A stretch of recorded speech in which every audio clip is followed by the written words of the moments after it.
Indeed, it's an honor to speak to my friends, some of my mentors, and the great colleagues.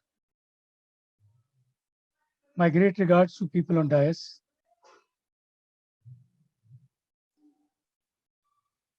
I saw Zahiruddin Saab on the dais. I know the Chancellor of the USTM University. When he asked me to be available to talk on this occasion, when in the Northeast we are discussing the dream the founder had for the university. First point I like to make is that founder Sasaya has a much bigger dream. His dream is very simple. And if you understand his dream, he did not talk about setting one institution. He understood that ignorance is the mother of poverty. And therefore, whether he was poor from Muslim community, whether he was poor from any other community, for him, upliftment of poor was a much bigger dream than what most of the people try to articulate and think that what he did was setting Aligarh through various activities, starting from making a school, starting Aligarh movement, traveling length and breadth of this country, in the end culminating into AMU. But please try to understand the dream was much bigger. Dream is enshrined into the people who cannot afford, who can neither afford quality education, nor they could achieve interaction with people who knew things, nor they had means to acquire what many people could acquire. And therefore, in my opinion, his great vision has been to completely focus and say that if poor has to grow and they become a mainstream, it will be only through education. And I thought it is here that I salute him today. Though I've said in the middle that he believed that the education, which is Western education with scientific temper, this was only one of the tools, in my opinion, because that at that time was the new knowledge. That does not mean that is the end of the knowledge. And as the centuries changed, the knowledge kept changing. We also keep pace. But my worry still remains that university today is a frontline university. It is through his effort that the university grew. But what is not still completed is his dream that he would try to improve the livelihood for poor. So the question is, has the education reached the poor people? Is it only the role of the university? Is it the role of the government? Or is it the role of all the citizens of this country? I think let's look at that issue in a broader context. If you agree with my uh, belief that his larger vision, so let us look at how far have we gone that vision. And my belief is that we have not even gone 50% on that. Let's look at least for Muslim community first, and then I look at the other communities together. So I bring to you here some statistics which Sachar committee has tried to give. And this would explain why even so many years after he has gone, after he produced people who shared his vision, after he fought people who were dogmatic, after he tried to explain to people that he was not talking about Muslim but all the people of this country. But I thought when he talk about poverty, he talk about everybody. And now the Sachar committee recommendations are absolutely clear. Let's look at these findings. There are 5 or 6 or 7. I first like to establish here that among the Muslim community, which is the poorest among all the religiously divided community in the country, the literacy rate is much lower. And mind you, that was the objective. Bring education, education which empowers people to the last person. So only 59% in the report come out 10, 12 years ago. And I don't find a bigger difference even last year figures. It has gone to 62, and while the average age is almost about 85%. So this 20% drop in terms of Muslim not getting literate is a slap on all of us. Yeah, I think university alone cannot do this. But since contribution of Aligarh has been an enormous lot of alumni, the largest number of alumni in the world which Aligarh has produced, if they decide that all their effort will not be grandized scientific research, but to bring basic education, basic information, basic learning to the poor of community, I believe, and if we take as a mission project, which I look from Mahbub Saab to take it as USTM, and can then he put down that all people in Northeast are educated in the next 5 years. And that is the literacy rate definition which we must do. He would also be quite aware that new policy and education try to set certain agenda, and I'll come to that later. The second point I like to make here, that between the age group of 6 to 14, when we are talking of universalized education, 25% of youth get drop out, which is the highest in the country. The reasons are quite obvious. And the reasons which he understood himself is that it is the poverty which does not let them to understand the value of education. And it is the people who try to keep on saying that education is meant only for jobs. I think that incorrect definition enshrined into universities, enshrined to our higher education, has resulted in a situation where a lot of people drop out.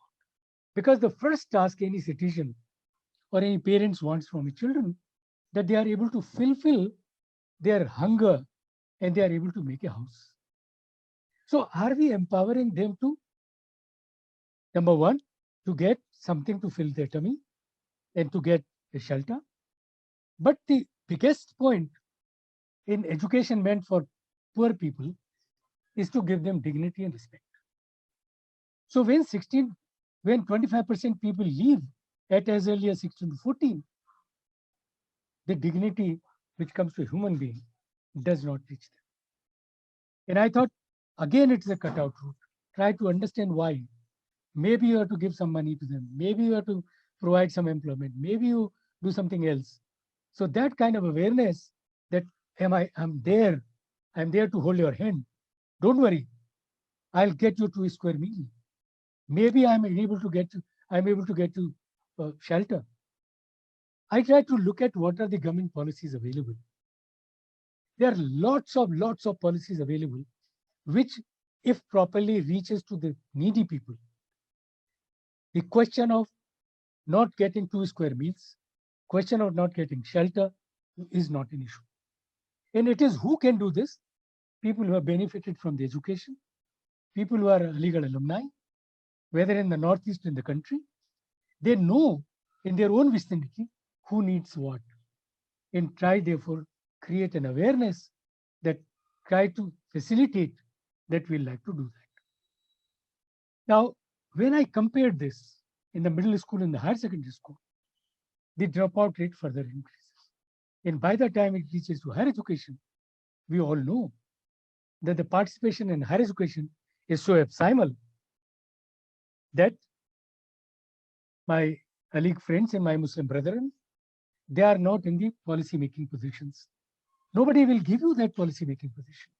You have to claim for it. You have to fight it out for it. And you have to show to the world that the founder fought the world of then and succeeded in doing what he wished to do. That means, out of my alumni friends, Am I able to create people of that kind of vision? Can I produce 100 of them? I thought I have not produced in one pale shadow of the great man he was. So today there is a task for the alumni that can I create hundreds of them like this Sayyidji? They may not be the same, but yet the world have changed. We must not grandize ourselves. We must try to give to the people to whom we owe a lot. Whether it is an Islamic religion, whether it is a Hindu religion, or any other religion. It is the role of people who have got their achievements, I understand, through hard work and difficulties. It is important to have compassion and bring to the people who are still suffering. And I understand with 37% people below poverty line, with another 12% people who are ready to be left into poverty line. In the corona time, they left into below poverty line. My friends who have benefited from higher education in all parts of the world must come together and say that I am with you and I'm there to support you. So these dropout rates would come down. The education in this country is not very expensive. The Sarkari education is almost free. It is only the question to let people to understand that there is still time to earn when you study. So we have to sell this model to my young friends. And I still remember talking to Zamiruddin Saab when he was Vice Chancellor. And I remember the kind of ideas he had.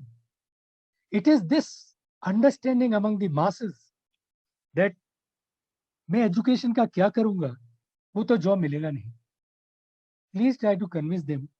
Today there is a need, and today is much more need, that education avoids all your fear. Education makes you to understand. Education makes you to empower to fight for your rights. Today there is a crisis of your rights. Constitution giving you many rights. You have to fight it out. And only those who understand that can fight it out. It is not always the hunger which kills you. It is when you lose your rights. It is when you lose your human establishments and when you lose your dignity that you die almost every day. And I thought the Aligarh alumni rule for future is to ensure that fellow brethren have that dignity and they have courage to fight out when they are marginalized, and to understand that we are along with you is, I think, the greatest characteristics. Disparity is tremendous. I think you all know. And these are the figures which are stark. When the new education policy say that by 2025 or by 2040, when new education policy paradigm will come to end, when everybody will get education, is any dialogue there in the university and alumni groups that could our friends who are still 60% on literacy, is it possible that they become in this time, what is that core thing which we'll do to ensure that all of them get education? Let me also share that some of the great work done by some of the alumni is creating schools in their hinterland from where they come. So I would say, let many people like Mehboob Alam Saab for USTM, let many of you grow. And as the new education policy says, that in future education will not be delivered alone by the government, but it has to come through much of a philanthropy. I presume, please start more schools. Start schools which empower my young friends. Don't make money out of it. You have earned enough in your life. We all should come forward. I've been taking this message across my all friends, and I'm ready to participate. All of us is nothing else. We have time. I may not get you a building, but I have time, 1 hour, 2 hours, 3 hours to spend with young children who needs education, who needs empowerment, who needs to understand what are their rights and how to get the rights. And I thought what my friends would do is to become a driver into new policy and education, which they demand. Let's look at the point number 7. And that is the bone of contention. contention is the employment of Muslim brethren in the country, which is the lowest. Many people tend to say, and I get a lot of mails and I read a lot of literature. I can assure you, friends, that it is no bias. When I was chairman UPSC, 6 years I have seen, even if there was an iota doubt among people, we try to eliminate. So please do not spread a canard that there is a bias.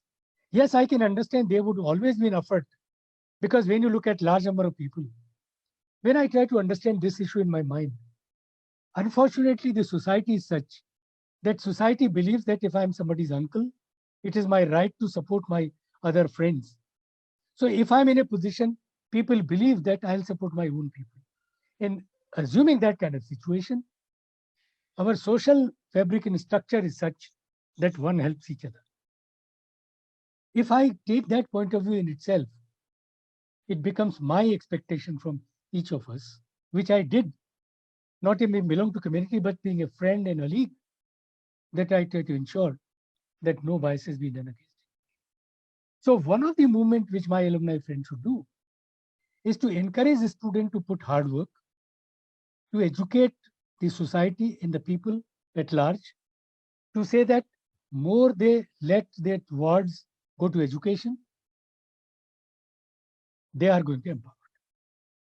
I thought such a committee showed us the mirror, and we have not reached even 50% of the dream of society. What else should I say? We might say thesis, we might do anything. I can write down too much about Aligarh and achievement. But is that what he all wanted? My friends, he wanted more than that. And what he wanted was educate everybody, make them stand on their legs, let them have respect in society. Let somebody says Khans are not allowed, but Khans would be allowed. It is their work which will speak. It is their commitment to the humanity which will include. Nothing else will come. You may be one party or other in politics. You are not respected. APJ Abdul Kalam is still respected because he devoted his life to this country. He devoted all his life to this society in which he came. I remember going to his hometown where he committed every money which he has to his brethren. If I cannot produce Sir Syed, I can have more Kalams. I can more TP Agarwal who are ready to commit. And I have more my friends who are there. Today you give me this opportunity to share my view. And I know that Northeast, especially where education standards to grow very fast, and where in last 4 or 5 years I've been with Mehboob Sahab, and the kind of work he's doing, I think we require more of such. If some of us are not ready to take that challenge, we can join him. And under his overall guidance, we can have more institutions across. My heart lives in Northeast. He knows it. Whenever he wants me to come, I come. And if there is a program, I'm in Pune today, and I've said people from Waqf that I'm ready to talk to students who are youth in their one direction. I was the other day in Indore, and I had a meeting with people to only convince, to tell them that I'm with you. And that there would be many people who are with you. And therefore, that is the dream which the founder wanted to have. He was with them. He collected people to be with them. And I want that all lakhs of alumni of this university should be with them. They may not give with money, but they are always ready to listen to them, to speak to them, and to talk to them. Thank you very much for the opportunity. I wish it very best with a request. Please do not try to fit in Sir Syed Ji in a small window. Make him stand alongside with as greats as Gandhi and Ambedkar. Only then his dream would be true, because he thought of poor people. Maybe his community, maybe the whole country. And I believe that we have to not frame in this, we have to place him along with Gandhi and Ambedkar. Thank you very much. Thank you.